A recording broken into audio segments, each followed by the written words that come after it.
The biggest fight in UFC history has happened. It is in the history books. A little controversy on what may have taken place between the panelists and myself. My name is Christian Cole. This is AfterBuzz UFC 202 recap starting right now. You're tuning into the destination for TV superfan discussion, AfterBuzz TV. And now, let the buzz begin. Wow. You're right. That was a good one. It was amazing. It was amazing.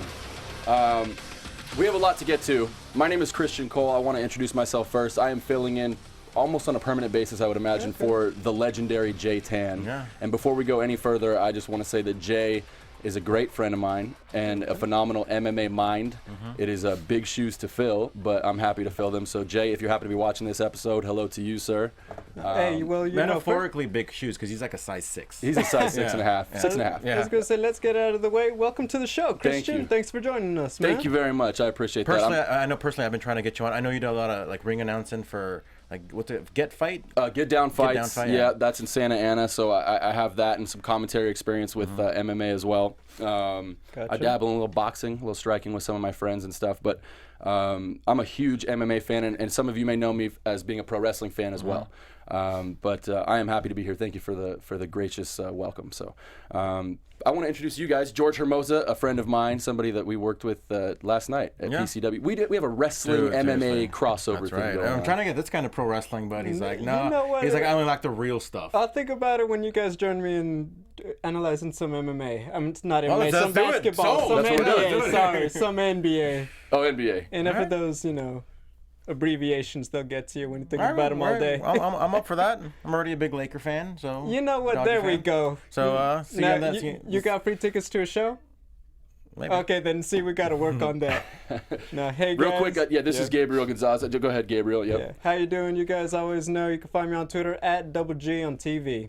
There it is. So now you know the social media. George Hermosa is at G Hermosa. I am at XGen Cole. You can figure that out on your own or just search Christian Cole like it's 2016.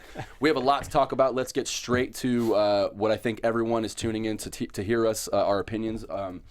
We are excited to talk about this fight. Of course, it is none other than Connor McGregor versus Nate Diaz. That now is in the books. 2 fights now in the books. Wow, what an amazing main event. It delivered in every way. George, talk about what you felt about that main event. First, I want to know what you guys thought about like the build-up, like the bottle throwing, and obviously no surprise. Well, you know what? Everyone was talking about the fight needs some kind of spark to get fans interested. I mean, we're coming off a big month with UFC 200. That entire It was literally a fight week, 3 fight cards that month. Then we've obviously had a great great night of fights at UFC 201 with Robbie Lawler and Tyron Woodley. Sure. So to really just come after all of that, I think that they did have a bit of a challenge because it's one we've already seen. And also, as we've discussed on the show many times, it's one we didn't think we should have had to go through again just because we thought Connor should go back to featherweight. He had no business fighting at welterweight a second time just for his ego and his reputation, essentially.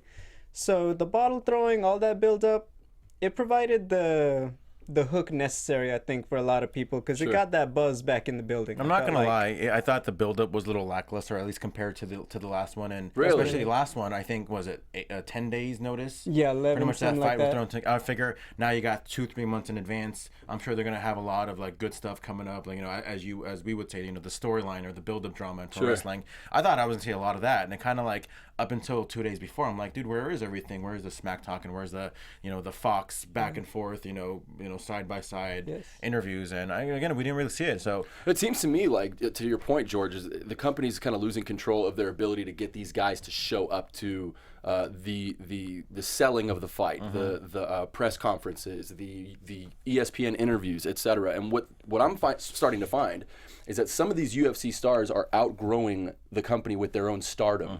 They're such huge stars that they kind of control what they do when they do it, and that's what we've seen, especially with this feud. We keep using wrestling terms, but with this feud here. No, you could call it a feud. It did not seem like a pro wrestling type of angle. This whole thing, I mean, and then to see them as soon as the fight is over. And Connor, no one knows who wins yet, but I think Connor thinks he wins, Nate thinks he wins, but they're embracing, they're hugging, you know what I mean? They went through war together, I get it, but it makes it all feel even more like pro wrestling, but I'm okay with it. Like, I don't mind these guys But let's remember, selling the fight. this fight was originally supposed to be on UFC 200. Right. Yes. And then that was true. a whole, like, Connor, and as you would say, like you just said it, like, a lot of these guys, getting too big for the UFC. And I mean, I kind of see where Connor comes from. I mean, he's a guy who sells and draws a pay-per-view number. So, I mean, you got to, somebody's demand. You're not going to just let the company just, just, I don't want to say, I'm trying to say a better, more politically correct term, just, take advantage of you. Sure. You know what I mean? So I kind of get where Connor's coming from, but at the same time, dude, the UFC made you. Yes. You can't just no-show these press conferences and think that you're hot shit, I'd also like to point out, it's Connor freaking McGregor. I mean, half the promotional materials every time he fights are him on the mic trash talking at these press conferences. That's what made him such a big star. That's what made him money, has made the UFC a lot of money. So for him to say, I don't want to do that, it's like, I mean, that's kind of your thing. Yeah. I mean, it's not like, let's be honest, if George St. Pierre skipped a press conference, you aren't missing much. Right. This is Connor McGregor. This is a guy people will show up to see on the mic, and that's a big part of it. So I get where you're coming from. Like, why are these stars not doing it's part of the job. It's part of the fight game. It's part of being, It's this one of my product, favorite parts entertainment. personally as a fight fan. You get 25 minutes of fighting, but similar to the presidential election or all these other things, you have just months and months and months of buildup where the media, that's where they're making their big bucks. You have 25 minutes of fighting, it's over really quickly. It's like, it almost feels like, like great sex, right? Like you just, it ends and you're like, oh, 25 minutes, wow. Yeah, Good for well, you. You need to learn. Yeah, Teach me something. I've been working. You I've been working on you it. see how subtly he did that. But I digress. The idea is that's some of my favorite stuff is watching these dudes really jaw. But let's talk a little bit about the actual fight itself, because amongst the panel here, you guys and myself, the table seems to tell the story of who thinks what happened in the fight. Now, I thought that Nate Diaz won the fight, okay, and I probably will take some crap on it at XJinCole on Twitter, whatever you want to say, right? But the reality for me was that it wasn't like Nate Diaz got robbed. That's not what happened last night. I just had Diaz winning 3 rounds, rounds 2, was it 2, 4, and 5, and then I had Connor winning 1. I was going to say, most likely instead of 4, you're thinking round 3, because round 3 was the one where he really put it on Connor. Yes. But no, I get what you mean.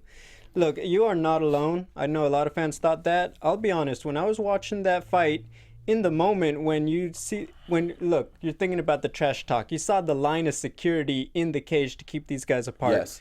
When I saw Nate Diaz start to really pull away at the end of the second round, in my mind I thought, oh my God, it's officially 1-1 in terms of the fight going into round 3. It wasn't until I stopped and I thought about it, hey, wait, round 2, this is a round where Conor McGregor was still controlling him for 3 minutes out of 5. Yes. And he knocked him down twice in the first minute. Yes, he did. Nate Diaz, while he did have a great end to that round and he did stagger Conor, he didn't drop him. So that's why I thought, okay, maybe calm down a bit. That could still very realistically be a Conor McGregor round. And I think that's where a lot of people split. With round 2 specifically, as you mentioned, you do have the first 2 knockdowns. If it's a boxing fight, it's a 10-7 round immediately, right? So he's got knocked down twice. Now you have a 10-7 round. We're not going to get into the comparison of boxing, but that's what it would be. But then when you watch how tired he gets, and when you watch Nate Diaz finish that round with those flurries, octagon control, cage aggression, everything's happening to me in the benefit of Nate Diaz. I like to think that the last 2 minutes of a 5-minute round are more important than the first 3 minutes, because that's when you're gaining that fatigue. Can you finish strong? We saw Nate finish strong. I gave him round 2. That's a good point. My question to you, maybe did you give it a lot for Nate Diaz as well? Because, and I frustrated it too as a McGregor fan, where he literally just kind of ran away. Yes. Like, would that go into the play of you scoring it for Nate Diaz? I think what you're saying, George, it happens psychologically. When you watch it the first time, you go, oh, what? Oh, I thought Diaz won. But then you watch it a second time, and you try to use an educated eye for the fight, and you say, okay, now what happened here? I thought that Nate Diaz won the fight less the second time I watched it, but I still had him on my scorecards as a winner at 48 to 47. And your question specifically was there were times where McGregor literally was like just kind of walked away from, or just kind of ran away. You're totally right about that, dude. When you see a guy kind of walking away and getting tired, what does that tell? Yeah. Psychologically, as a fight fan, you start to think he's losing this fight. Yeah. So. It should also be noted, the rounds where he really, was prominently running, where Nate Diaz was taunting him in the cage, That happened a lot in round 3, which is the one everybody scored for Nate Diaz. He absolutely took it to Connor in that round. Well, even one of the judges scored a 10-8. Yes, and that was another one. Okay, I guess we could discuss that. Round 3, there's no question Nate Diaz won the round, but do you guys think it was a clear 10-8, or could it have been a 10-9 like the other 2 judges scored it? We just recently read about the changes of the rules and the universal rules of MMA and the fact that we are now supposed to specifically order things in terms of striking and then grappling and then aggression and then octagon control, where before it was a mashup where you kind of just put it wherever you wanted. True. Now we have the priorities. To me, in that round, the striking was the most convincing thing, and grappling coming second. So that's a clear win for Nate Diaz. Is it 10-8? We need more defined rules on what a 10-8 is supposed to be. To me, round 1 could have been 10-8 Connor.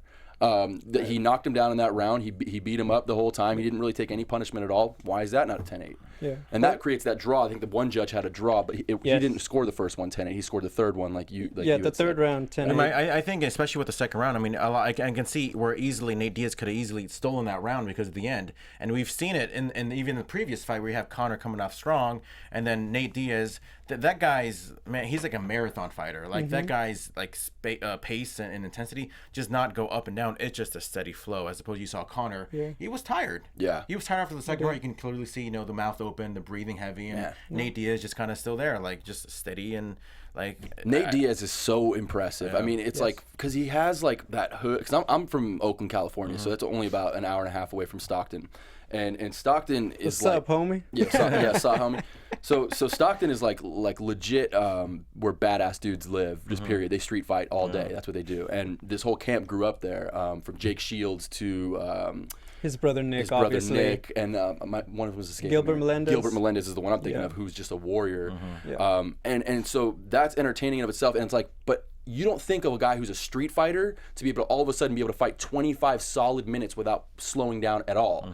And he did. And he's getting his leg crushed the whole time. He's still coming forward. Like, really big props to Nate Diaz. And looking at him, the way he walks, and he's kind of got like a little chest and stuff, and he will kill anybody. Like, amazing stuff from Nick Diaz. I'm happy for Nate Diaz because for the longest time he was Nick Diaz's brother. Yeah. He's the guy, the little baby Diaz brother, won the Ultimate Fighter, still kind of like in his shadow. Yeah. But obviously in the last 6 months, I mean, this is a guy who you can really bank on this guy. I mean, the guy made $2 million just for showing up. Yeah. Damn. So I didn't realize that was his salary. Yeah, and then I just got fantasies dropping in front of my eyes. And that's excluding any kind of pay-per-view bonuses. Man. Oh, So which he got for this one. Yeah, so kudos to Nate Diaz, the guy. I mean, he's a fighter. Like, he is straight up a fighter. Such a great point that you're making, George, about him kind of coming up to the. I mean, Nick Diaz has been a star for a long time. I remember we all probably watched The Ultimate Fighter a decade and a half ago when he first came in. Yeah. Not Nate, the Nick Diaz season, and he was already kind of like an edgy dude you just wanted to watch, entertaining as hell. Yeah. And then for his little brother to come in and not be the little brother,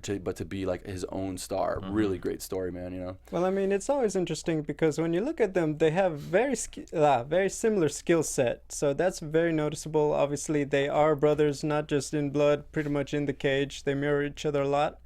I actually, for the last few years now, I actually think Nate is a better fighter than Nick. And I want to tell you guys why. Because Nick, especially in fights with, let's say, Carlos Condit, Anderson Silva, even the George St. Pierre fight a little bit, Nick had such a clear advantage on the ground, but he got so caught up in taunting the opponent and trying to do the Stockton slap. He wasn't even going for high volume striking anymore. And it's like, you could have won this fight easily. Just switch to plan B. You're killing him on the ground. Carlos Condit, he practically gave Condit the fight. He was dominating him 5th round on the ground, and it's like, you could get this guy on the ground. Why are you still wasting time cussing him out? Because I know you're not crazy enough to think you're actually ahead in this fight. Yeah. Nate Diaz. But I think that speaks, Gabriel, I think that speaks to sort of the psychology of these guys. I don't know that it speaks to the ability as fighters, whether one's a better or I think they all have that as a detriment. Maybe not Shields so much. Do you Melendez. think that they use the smack talking to maybe make up for maybe the not lack of skill, but just maybe the skill set that they maybe do not have? Definitely. There's no question that it plays a psychological effect, but when you watch a guy like Nate Diaz, quite frankly, he's able to switch to plan B a lot quicker, and he does it more frequently than his brother when he sees, he's not doing as well in the stand-up or on the ground, what have you. So that's my thing that gives Nate the edge over Nick. Sure, and that's fine to debate that. We can go all day about that. I do have a question about Connor. 170, no chance for him at 170. I really hope not. I mean, first off, he's the champion who hasn't defended, or not even defended once. Nope. He won it back in December, and hasn't once even defended. Now, George, don't you think that now we're probably going to be hearing an announcement in the next couple weeks about him getting stripped of that 45 title, right? Because it's I mean, he has to do Diaz 3 now, and that has to be next. No, I think that the UFC, and even Dana White alluded to it, even if we do a number 3, it's not immediate. Connor needs to go back to the 145-pound division. And I think even Connor understood that, hey, that's just the business right now. Even Tyron Woodley, who just won the welterweight title, Dana White has said, hey, it's got to be, I was about to call him Stephen McDonald. Wait, that's not it. Stephen Thompson, Wonderboy Thompson said, hey, you know what? Next guy in line. Connor, we've had these 2 showcase fights now. They've been fun. No one's arguing that. But it's time to get back to business. You got elite level talent like Jose Aldo, like Max Holloway. These are top level guys that are essentially, their careers are being tied up now because they have the asterisk of, well, they haven't fought Connor, who is the undisputed champion right now. Yes. Yeah, and so you think that he should go back and now go he has to. But I've been saying this for months where I don't know if he can go back. I was going to say that. I don't know if he physically can go back. You're bulking up, and obviously we saw his cardio take a dump for just from bulking up from all the muscle that. What is he, like 5'8", 5'9"? Yeah. He's 5'2", 5'2.5". Yeah, I've seen him in person. I mean, I'm 5'8", and he's a touch shorter than me. Right. I mean, so I don't know. I mean, if he can make it down to 145, good luck. But the last time we saw him at 145, we definitely saw, like, I personally noticed, like, the sinking in of his eyes and cheeks, and he just looked unhealthy at the weigh-ins. And now the weigh-in rules have changed since that fight. Yeah. But it's still tough for me to think he's going to be able to rock 45. I don't think he's going to. I mean, if he can't do it, I think they should figure out if he can or not in the next few weeks. Yeah.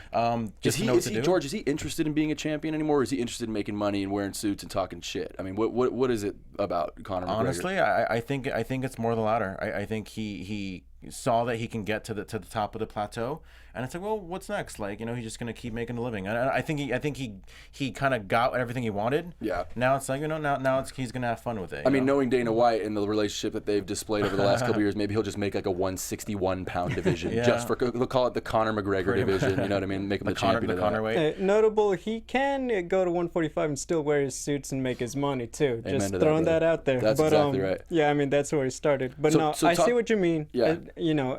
I think they will have to see about that. You do have to point out, though, Connor isn't, a new guy coming into the UFC. He's got the money and the resources that the organization will give him as far as nutritionist, dietitian, probably hook him up with Mike Dolce. If he wants to go to 145, they're going to give him the means to figure out how to do it. So it's not like he's going to be on his own trying to figure out how to cut weight. I'm not sure that there's as much money at 145 as there is in Diaz McGregor 3. And I think this kid wants to make as much money as he's 28 years old. He's going to be 29. I think he has 31 as a retirement age in his sights, financially as well as just kind of physically. He's been in some wars and. I don't know. I personally think he may leverage this Floyd Mayweather thing going forward and talk about. I don't know how many. Do you guys know how many fights he has under his contract remaining? That's a good question. Connor? I'm not sure. I'm unfamiliar with Connor. I'm sure like a handful. I'm 90% sure he re-upped after winning the title. Because I think he's a guy who's really grown in popularity. That he's actually signed new contracts, as he quite frankly he outgrew his old ones in the lead up to the Aldo fight last year. Mm-hmm. But onto your point, if let's say there's not as much money, it's safe to say they're going to strip him of the 145 title if he doesn't immediately defend. That said, he is popular enough that if he decides he wants a title shot, he'll probably get it just by snapping his fingers. Jeez. So that's for what it is. Must be nice. Although I'm not sure that Nate Diaz is going to want to fight anytime soon either. I mean, he's a guy who's obviously like a $2 million paycheck plus more. He was like, I won't be back till that shit happens. Yeah, I'm sure he has no problem just relaxing. He was ready to relax after the Connor fight almost fell through. Yeah. And obviously he made bank on UFC 196. So I don't see Nate wanting to fight anytime soon, to be honest with you. Not Nate Diaz. Here's a question for you guys. Eddie Alvarez. Eddie Alvarez wouldn't mind a payday, and he knows Conor McGregor will bring it. What do you guys think about Connor now that he's got that win? You hate I'm it? with George, man. I just feel like with Eddie Alvarez, we're not gonna. It's gonna be boring for me as a build-up. You might have a phenomenal fight once that thing happens. Eddie Alvarez is a legit badass, but I think Connor McGregor has quickly become today's Chael Sonnen, and you need someone to bounce off with. Anderson was great because he was always like, I want to fight, and Chael would throw all that shade at him, but. Yeah. Man, it's almost like, that following that one act where it was just like so good. It's going to be hard to follow this act where you had two dudes and, the Diaz where it was basically like a gang of dudes who came in. I brought my gang with me, See, I agree. Entertaining stuff. I agree and I disagree where like I don't want to see it. But I want to see and again, I'll be the first to admit, and Christian knows, I love the pro wrestling aspect of UFC. But it's still a sport, you can't just have this guy just come in and just immediately, jump ship to to every single light heavyweight or lightweight 155er. Yeah. You gotta beat somebody, maybe like a top 10 guy. Obviously you've shown that you're a top guy in another division, but be like a top 10 guy or something. Don't just immediately give him a title shot. There's still got to be some sport in it. Khabib Nurmagomedov, who's been, very impressive in his. Since he came back, I mean, he deserves a title shot. So well, I bring it up because when you think about it, they still have not officially done the deal or announced it for Nurmagomedov versus Alvarez, which made me think, were they maybe trying to make Conor McGregor versus Eddie Alvarez for their first fight in New York? I hope not. Because we're still waiting for a big event for that one. I think it's going to be Conor against Aldo at MSG. That should be the natural, or we'll see how, we'll talk about it, I'm sure, a little bit. Jon Jones, we'll see how that's going to play out in the next few weeks. But if you guys don't really have any more thoughts on this, Conor, I would really love to talk about the Johnson fight. I mean, I'm ready to get into that. But definitely got to point out, for a fight that we especially thought didn't need to happen twice, that sucker delivered. It was so final good. point. Let's make that, because we've talked about it a lot. We've been saying he needs to go back fight Aldo. Yeah. I mean, I love that fight. It did deliver. I want to give it the respect it's due. And it deserves a lot of respect. We all kind of like, me and my buddies after we watched, we all kind of just like shook our heads and sighed a lot, like almost like it's over, and it delivered. So it was like we didn't know what we just went through. It was like a tornado of awesomeness. So great stuff from both of those warriors last night in the cage at UFC 202. But Anthony Johnson. Yeah. So Anthony Rumble Johnson, a guy who is soft spoken, a guy who's very humble, and a guy who can kill you with one uppercut, and nearly did with Glover Teixeira, nearly knocking his head off in the cage in 13 seconds of round number 1. We saw Glover Teixeira, who I'm not sure was he the betting favorite, but I know a lot of people picked him to win the fight. People just thought he was enough to be able to get past Johnson, had enough all-around game, enough striking. And Johnson ended it quickly. We don't really know who won that fight. What we know is that Anthony Johnson knocked him out, and knocked him out fast. That was incredible. That was scary to watch a little bit. It's kind of like, just know that this guy has that much power to do something that no one else really can. Like Jon Jones can even finish Teixeira. Yeah. Yeah. I mean? So no, definitely. Think about it. Glover Teixeira, he's a guy with knockout power himself. We talked about it. Is he maybe as threatening as his record and maybe the hype behind him? No, but he is a very durable guy, elite experience, well-rounded, and Anthony Johnson's power, I mean, we say it every time, but the fact is, it is for real. He packs dynamite. You put him in there with, it doesn't matter, Cormier, Jon Jones, even heavyweight. He beat Andrei Arlovsky, who's having his own little renaissance. Gabriel, here's the thing: is like from a striking perspective, he hit him on the end of that uppercut. An uppercut is hard to deliver, even in the clinch, where it's most effective. But to deliver it on the end of an uppercut, his arm was completely stretched out, and to still get enough power to put him out. He went and tried to deliver 2 more hammer fists at the end. Missed both, but, thank God. But neither needed to happen. Yeah.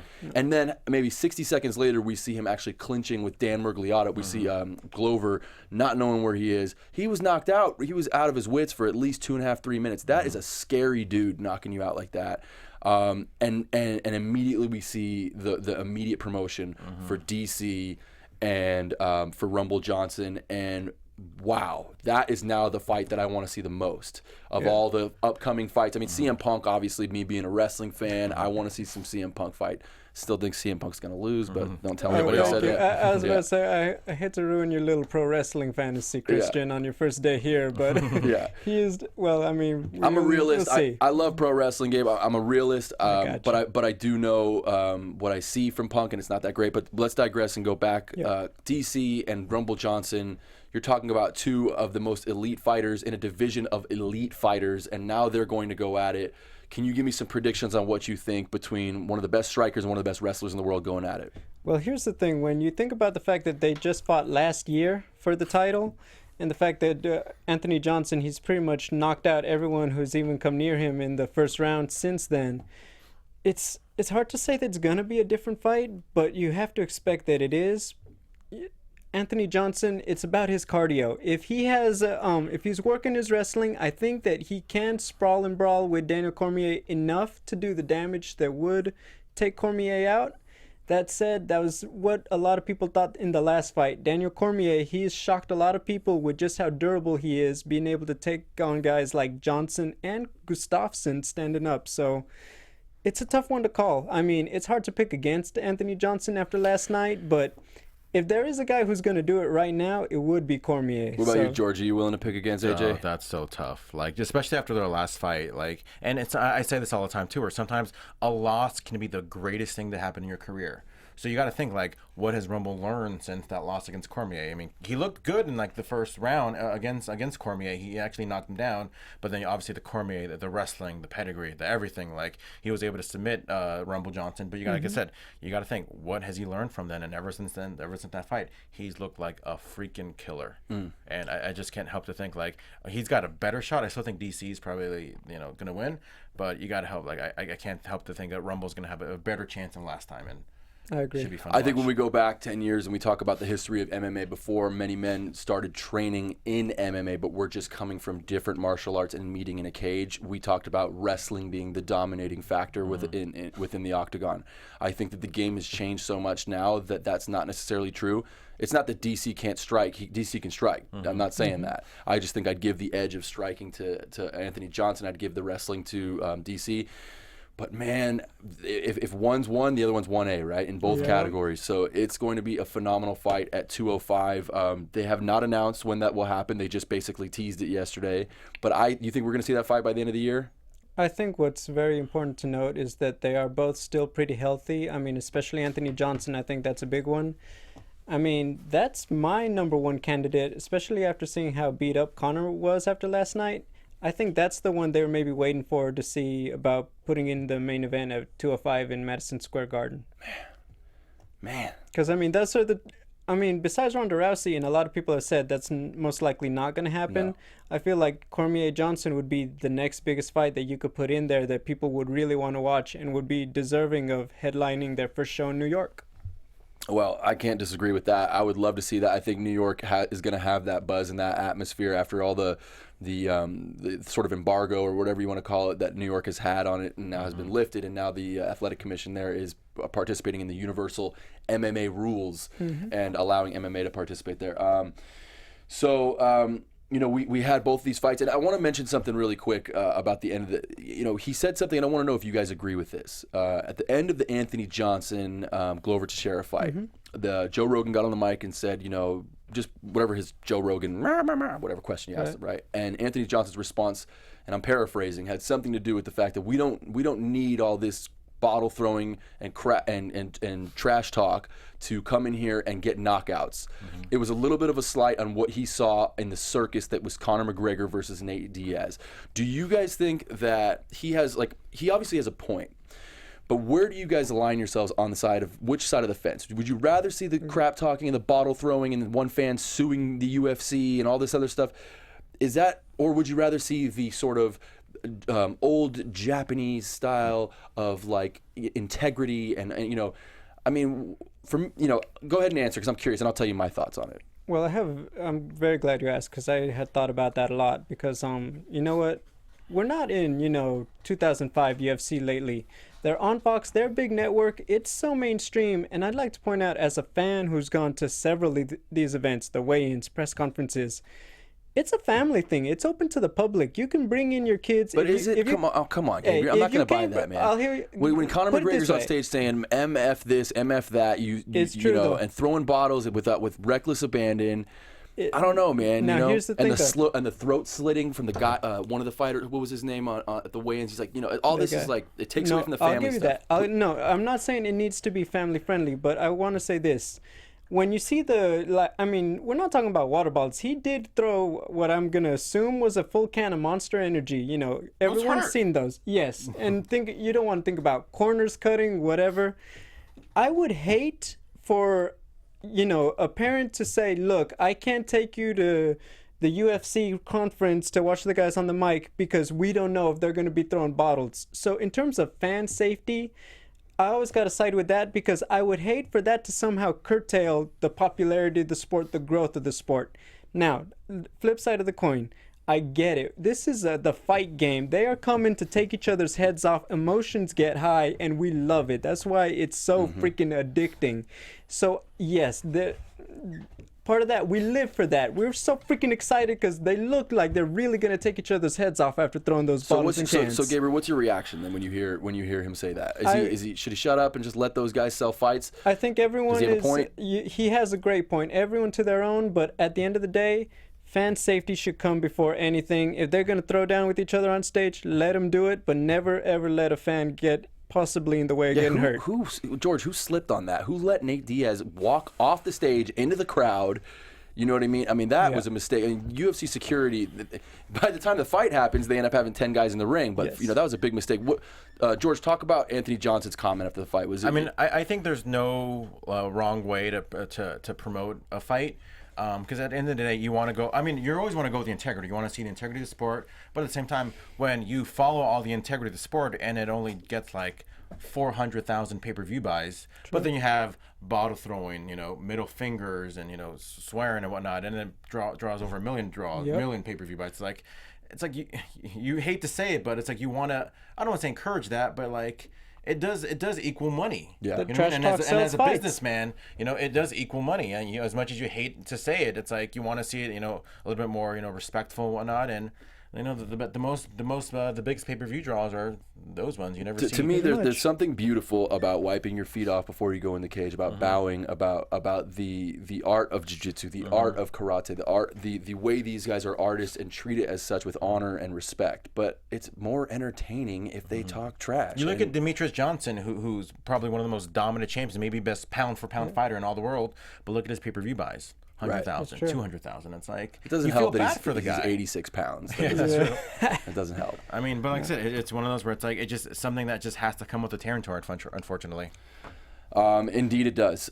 Let's move on real quick. I want to talk a little bit about the Cowboy. And if we can move on to that fight. This was one of my favorite fights. Yeah, go ahead, George. Just start us off. Man. Always been a big. I mean, if you're not a Cowboy fan, you're not an MMA fan. And one of the biggest things that I hate is whenever like Dana White's like, well, of course I'll give Connor whatever he wants. He showed up for me, and dude. So does Cowboy. Cowboy will literally fight anytime, any place, whatever division. And the fact that he's come up to welterweight and just kind of proven himself against top guys. And Rick, number 6, number 7? I thought he was number 8, if I'm not mistaken. Yeah, just about. I mean, here's a guy that is no joke. Number 9. Sorry. Number 9. But Jon Cerrone, man, that guy. What happened to Rick's story? The horror story was not there. It was more like a episode of Care Bears. It was like, I don't understand. It's more like the uncomfortable story. Yeah, it was really uncomfortable watching that fight. I mean, it looked like a mismatch. Any other day you would have thought. And that beautiful combination at the end. To win my fight. God. Was that not? It was like some straight up Tekken tag stuff. You know what I mean? It does not get much cleaner than that. So dope. So dope. And go ahead. Talk about that combination, Gary. I'm curious. I mean, that was a perfect sequence, and he'd been setting it up since the end of the first round. He was starting to. It wasn't just like landing across that move, Rick Story. He was landing on the face. The body shots were landing on the body. They weren't bouncing off the arms. So by the time he set that up, I mean, look, that should be on that highlight reel they play live before the UFC events start when you go to the arena.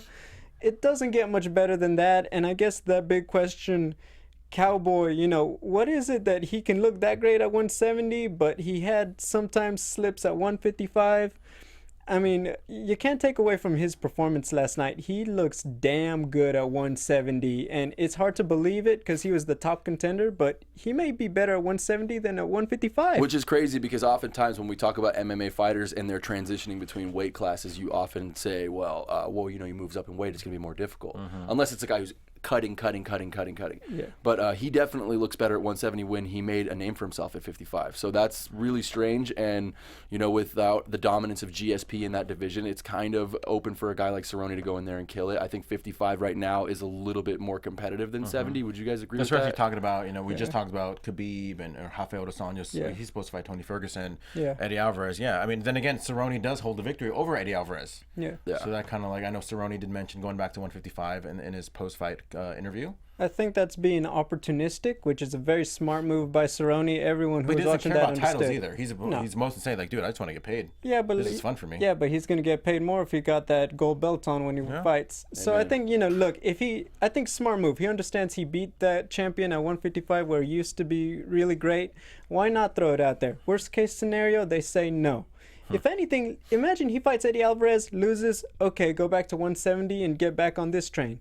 Perfect move by Cerrone. I don't think he's gonna get the title shot, but smart business. You never know what happens. People get hurt. He could easily fill in. Yeah, you really don't know. I'm sorry. I started pausing because I'm looking at the money that was made last night. Conor McGregor $3 million, Nate Diaz $2 million. And that's without the pay-per-view buys. That's like half of what they're going to end up walking away with. Yeah. Anthony Johnson, for 13 seconds of his life, got paid $270,000. That's a Ferrari. So that's I don't know what cool. I'm doing at the desk. I should have been a fighter. Yeah, man, we should go train after this. How much you weigh? Not enough. Demetrius Johnson, there we go. I mean, yeah, DJ. I mean, Can you imagine fighting Demetrius Johnson? You know what? I think I'll throw a very good-looking jab before he just knocks me out, however he wants. However he wants, yeah. Yeah, but I'll throw that jab before I go down against Demetrius. I'll guarantee that. I want to ask an existential question. Is it okay that a guy on the card gets paid $20,000 and then another guy gets $3 million? Is that all right? If you're I'm Conor curious. McGregor, it's okay. I mean, Yeah. let's be honest. Certain guys Let's on the take him card, out of it real quick. Let's go to 270. Anthony Johnson gets 270,000. You know, not a guy who really draws major like Conor. I mean, certainly a draw, but and then you know Marvin Vettori got 20 racks. What's up with that? The fact is, it's business. You got to put eyeballs on the screen, butts in the seats, sell the tickets, sell the pay-per-views. Quite frankly, if you have a guy who does it more successfully than another one, you pay him more because otherwise he goes somewhere else, and that's money for another company. UFC understands that. Another pro wrestling reference too, where like, dude, you gotta have a character. Like you can't just come in and expect to like you make money and just be kind of bland. Like you gotta stand out. You know, we've seen guys literally with shaved chest hair in the shape of an arrow pointing down. We've seen, you know, what did Smiling Sam Alvey do? Like he tanned like a sponsor on his chest. You know, like things like that stand out. Things like that make people. You know, you're gonna see the headlines for that person. People like Marvin Vettori or like some other people.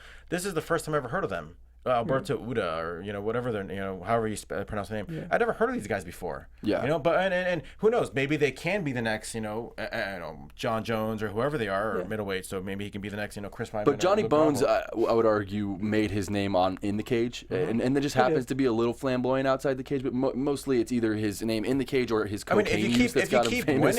If you keep winning, you're gonna eventually get noticed. So I mean that's the thing. Stay on track. You know, it helps if you have a bit of a personality. You know, like who knows? Maybe if he would have called out, one of the top middleweights, maybe a little bit more eyeballs would be on him. But if you're not going to do that, don't expect to get into that Anthony Johnson level kind of paycheck. We've all seen the formula: personality plus style plus winning tends to make a superstar in the fight game. Now, obviously, it's not an exact science. Plenty of people try that, but when you have a guy like Jon Jones, so he didn't talk the most trash, but his skill, the other qualities he had made up for it, made him a star.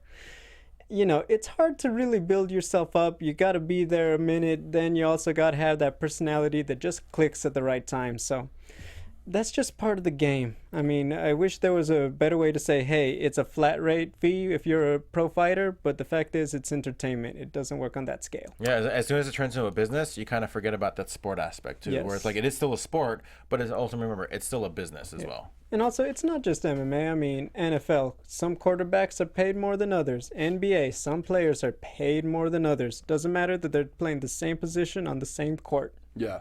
Yeah, that's true. I wanted to mention that because I'm looking at these numbers and it's crazy. I mean, it's just so top heavy. There's like the one percenters that Bernie Sanders complains about all the time within the UFC here. And even some of the guys at the top who get paid this much, they actually don't think that they're getting paid their fair share. The UFC has contended that. So you look at like Rumble, you times his whatever he made yesterday times 10, it still doesn't equal Conor McGregor, and he got paid $270. Yeah. I mean, I would love at a zero, not even Conor McGregor's payout. It's one of those things when you look at the boxing money, Floyd Mayweather, Manny Pacquiao making those millions on millions, for a fight.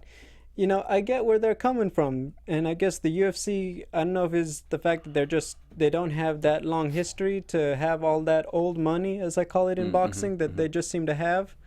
So I understand the pay scale, but that's just where we're at. All right, let's run down a couple quick fights real quick, and then we'll freestyle for the remaining time that we have. What did you guys think about the Mike Perry Hyung-Gyu Lim fight? Lim getting knocked down maybe a dozen times in that fight. It was like really hard to watch because he was in the fight. It wasn't like he was getting dominated. He just kept. Does he have a glass chin? Is that what we were watching? I mean, I was yesterday? a little upset because I picked Lim for my DraftKings, and he's probably the reason why I didn't even make $1 on it. Nice. It was a free entry anyway. So I was gonna say, you used the promo code I did. Buzz. It was a free entry, so it's okay. But and I was kind of still riding my high horse from UFC 200 after winning $180 on DraftKings.com. Nice. But yeah, I was a little disappointed. So yeah. I will say this, when you look at how much bigger Lim was than Perry, it was shocking. Since it is the last day of the Olympics, I think Mike Platinum Perry looked more like gold out there. Fair enough. In that knockout. Yeah. So good performance, and it was his UFC debut. He's known for being, very compact, explosive guy. Great debut for him. I agree with you on that. And let's talk about Tim Means and is it Saba Homasi? Saba Hamasi. Oh, it's John. John Homasi. Yeah. His friends call him something. Hey, if Mike whatever, it's Krzyzewski. Krzyzewski. Oh, yeah. That's why they call him Coach K. The American coach of the NBA or the basketball team. What did you guys think about the Means fight? I like Tim Means. I mean, I've always liked Tim Means. So this card I'm was happy really for him. good from top to bottom, right? I mean, it was like you sometimes watch cards and you go, okay, well, the card has a main event player, and maybe it's not so much going down the card. But even in the prelims, but as soon as the prelims ended, it was a great card, like all the way through. And the Tim Means fight was really good too. I know you wanted to mention Cody Garbrandt. You have some really serious thoughts. Let's share your thoughts with the fans about Cody. Oh, well, just like everybody else watching, I mean, when you saw what he did to Thomas Almeida, he's obviously on a nice little run right now. I mean, he's the most, interesting guy there to fight for the title. Quite frankly, I don't see the appeal of having a rematch with TJ Dillashaw and Dominic Cruz right now.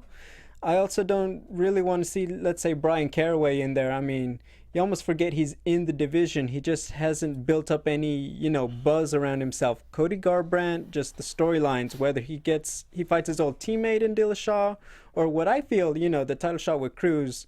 He's on that special kind of run, and I think it's about time to see him in there. He's a young guy, very explosive, very exciting.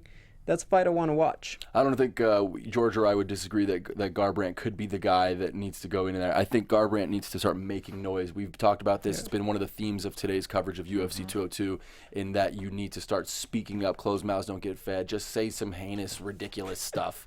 Say it in front of a camera. Start challenging people, and you'll get what you want. I think Cody's a little young, and I think he deserves it, but he needs to start letting people know it, don't you think? Just start talking. I agree. I mean, social media can be your best friend these days. So, I mean, especially with, anything can go viral. Chael Sonnen lost 9 fights in a row and made millions of dollars doing it. It was that was a historic run in terms of trash talk. I gotta say this: when you look at crossover people who are crossover appeal.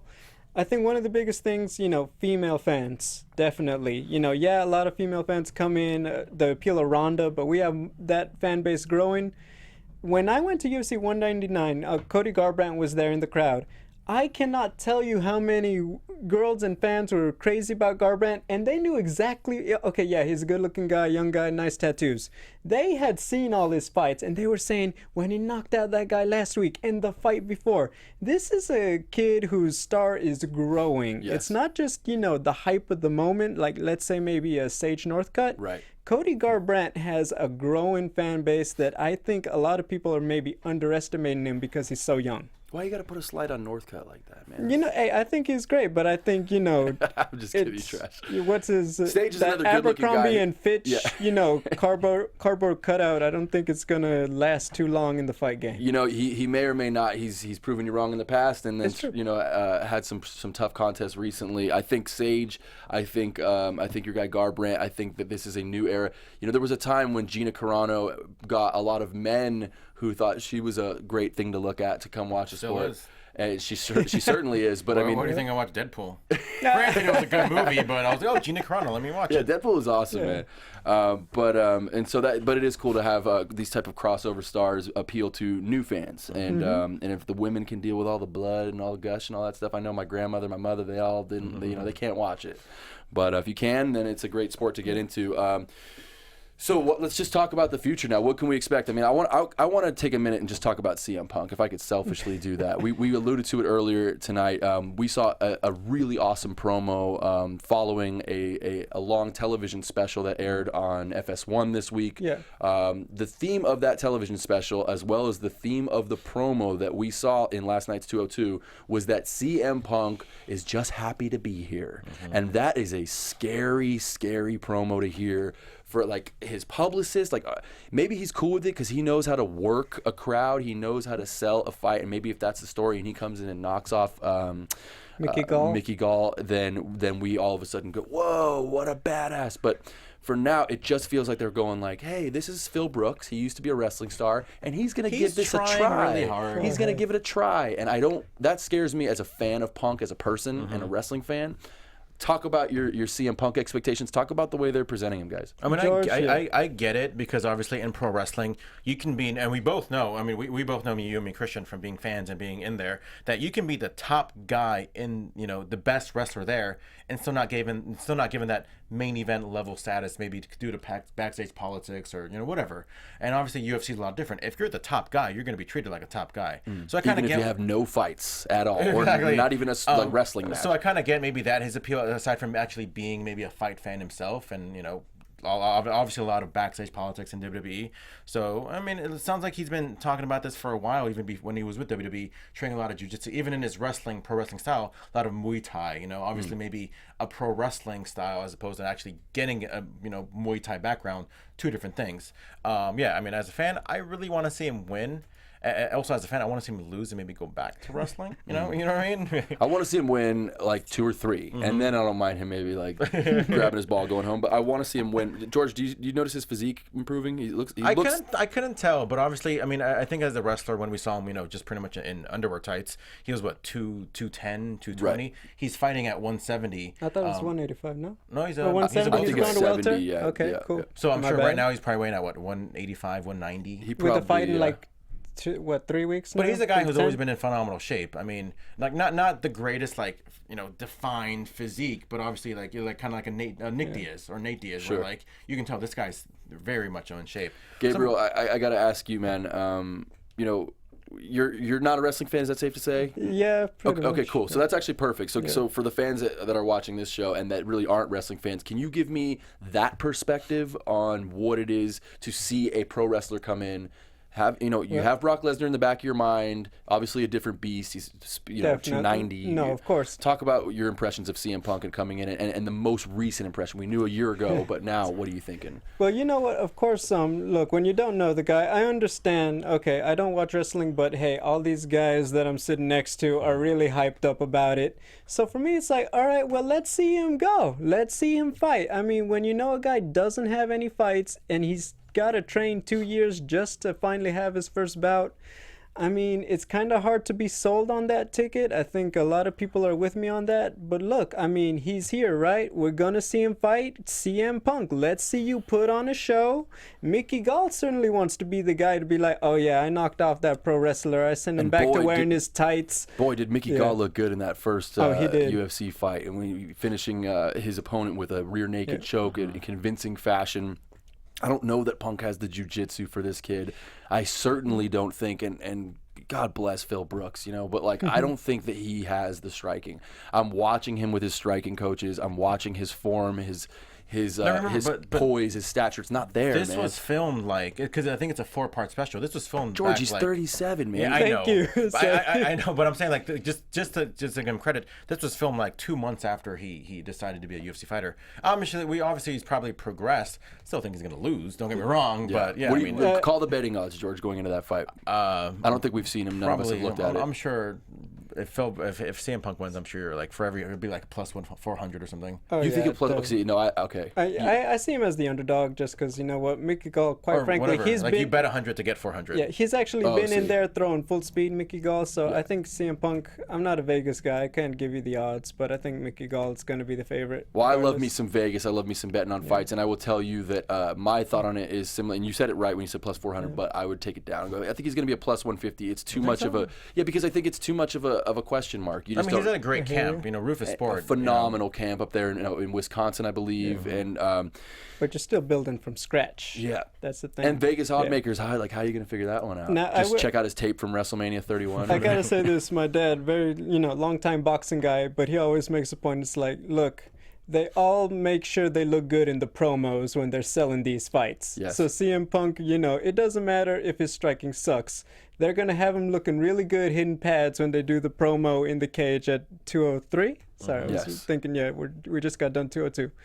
So I think we'll see. But And look, that fight goes on last, boys? Do you think? no, they have a they have heavyweight Stipe title fight. Miocic Oh, versus that Stipe Alistair fight is the same Overeem. day. That's Yes. right. That's right. I Okay. think Punk is the co-main event. If that one, They I'm got not mistaken. Fabricio Verdun against Oh yes, Travis so Brown as well. third from the Is bottom. there something sorry. missing from Punk's game ever since he transitioned? I'd just go with striking. I know. No. I meant promotionally speaking, George, because you're a wrestling fan. Like, he used to talk trash, but it was under the guidelines of, like, we are both in a fantasy universe. Real quick, George, you talk to me about, is he still able to sell fights with his mouth, or is it not I working? hope so. I hope we see a little bit more, toward the actual event, maybe like in the next week or two. But again, it's like he doesn't really have much to work with. What are you gonna do? I'm gonna beat you because I'm better. It's like, yeah, you're probably not. You know what I mean? Right. It's almost like since he hasn't had a fight, he can't really start talking that talk. We all know he can talk, but he doesn't have that same pedigree as like a Chael Sonnen, who's like a Olympic style wrestler, as a Chael Sonnen, who's like great, in striking. What do we know about CM Punk as far as he's trained a few times? Right. Yeah. Today is obviously my my debut show with AfterBuzz. We're probably going to wrap things up here in the next minute or so. You guys got anything else you want to talk about? Put yourselves over, George. Talk about where people can find you, or any other fight conversation you want to have. I mean, hopefully the whole Jon Jones thing, it's a little confusing to me. I think. Yeah, let's talk about Jones for just real quick. Talk to me about that. I know George. they were saying like, well, Dana White was coming out and saying, oh well, whatever he didn't fail the substance or whatever substance wasn't what everybody thinks it was, but apparently it was like a. This is not a political move by UFC though. This is not. UFC should have nothing to do with I can't remember the acronym for the people who tested. Oh, USADA. USADA, and then the Nevada State Athletic Commission, et cetera. All the conjoining ones or collaborating ones. Yeah. Is this a political move by Dana White to try and let them know that he's there and he's beating his chest like that gorilla move? Maybe. I mean, I guess he failed for like some erectile dysfunction pill. Right. Which I guess the same thing happened to Anderson Silva, but Anderson Silva was still suspended for a year. Well, I would like to say they said something that they thought he tested for an illegal substance. They said it was accidentally taken. One of the other substances that he had something in it that it shouldn't have had. And that's, they're very vague, but that's my understanding of it. I think they're trying to more drum up the attention that, they're not losing one of their biggest pay-per-view stars. I mean, you only have Connor. We're still waiting on Ronda.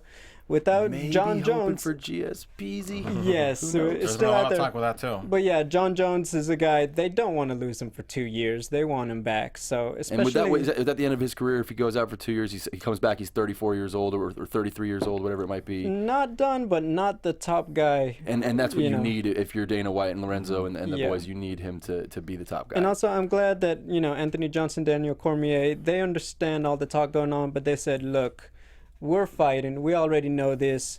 Jon Jones is going to just have to wait, even if he does only get suspended for 6 months. I'd love to see Rumble versus Jon Jones, though. Yes, That's I mean, the every fight too. that I want to see a looking forward triple to threat happening. match: Jones, Rumble. Okay, now you got to go back to pro wrestling, Christian. And we've seen tag team MMA. I don't know how they can do that. Oh yeah, in Russia and stuff, Yeah. 5-on-5s and Yeah. whatnot. That's yeah. like watching, a Bellator show. Sometimes it's a circus. Oh. Yeah.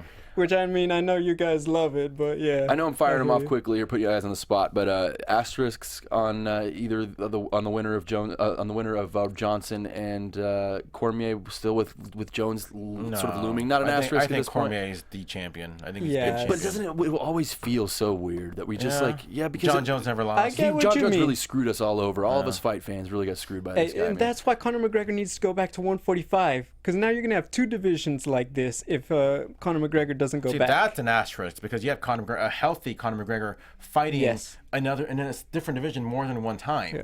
Without even defending his title the first time, and just if he were to relinquish it, then it's like with Jose Aldo. I'd feel bad for Jose Aldo for never getting at least like a rematch. Oh yeah, I mean, when you see him healthy, I mean, I wouldn't be surprised if Jose Aldo, it's like he's at 155, I'll move up to 155 just to finally have that fight with him. That'd be fun. We'll see Yes. though. He didn't really have the cojones last year when they were all going back and forth. So I mean, he looked good against Frankie Edgar. I think he got his mojo back. quick thoughts on Brock Lesnar responding to Conor McGregor's WWE smack talk. That was a really what fun. is he eating? Where he takes bigger craps? He said he Where takes bigger craps than- 145-pound craps. But did he not look like he was about to eat Sam Roberts in that interview? That's everyone. But yeah, Yeah, absolutely. and did you see that little clip? I did, and I always say I'm shocked that I believe that Brock Lesnar was not juiced up when he fought Juice Mark to the Hunt. eyeballs, like Just because you yeah. knew he's going back to pro wrestling, it's like, I'm shocked I actually thought he passed his drug test. Yeah, yeah. And That he- whole thing upset me though. Just Talk about that real just quick. I mean, and more so from the wrestling side, but just like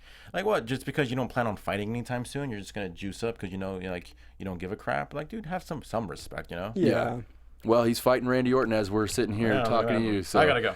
Right on, George. Where can we find you? Talk about that. Find me, G Hermosa. What do we got? Let me say it. We got Instagram, Twitter, Snapchat, Twitch, Twitch. yeah. Wow. PlayStation Network. Hey, we talked about it. We're getting- eBay. That's right. I'm selling a bunch of my action figures. Yeah. Not my pro wrestling ones, but my sports ones. Never sell those. I got a brother. Carmelo Anthony from the Denver Nuggets. Oh, wow. At G Hermosa, and for you, my friend. You know what? Double G on TV. I got a lot of UFC 202 content on my site. You could check it out. The link's on my Twitter. This is Gabriel Gonzalez. That is George Hermosa. My name is Christian Cole. You can find me at XGenCole. You could criticize all the work we did here today. You could also see me on Paragon Pro Wrestling. I'll be in Las Vegas September 8th for Paragon Pro Wrestling. Thank you so much for joining us. Remember to like, comment, share, and subscribe to this channel. Thanks, guys, for letting me be part of this. I Hey, really welcome appreciate to the it. show, man. Right welcome. on. Thank you, guys. Thank you. Cheers. We'll see you guys again. This is AfterBuzz UFC 202 coverage. Peace out. From executive producers Maria Menounos, Kevin Undergaro, Phil Svitek, and the entire AfterBuzz TV staff, we would like to thank you for listening to the AfterBuzz TV network. To watch or listen to other after shows and post comments or questions, be sure to visit AfterBuzzTV.com. I'm Sir Richard Wentworth, and this has been a presentation of AfterBuzz TV. Buzz you later. The views expressed herein are those of the hosts only and do not necessarily reflect the views of AfterBuzz TV or its owners or principals.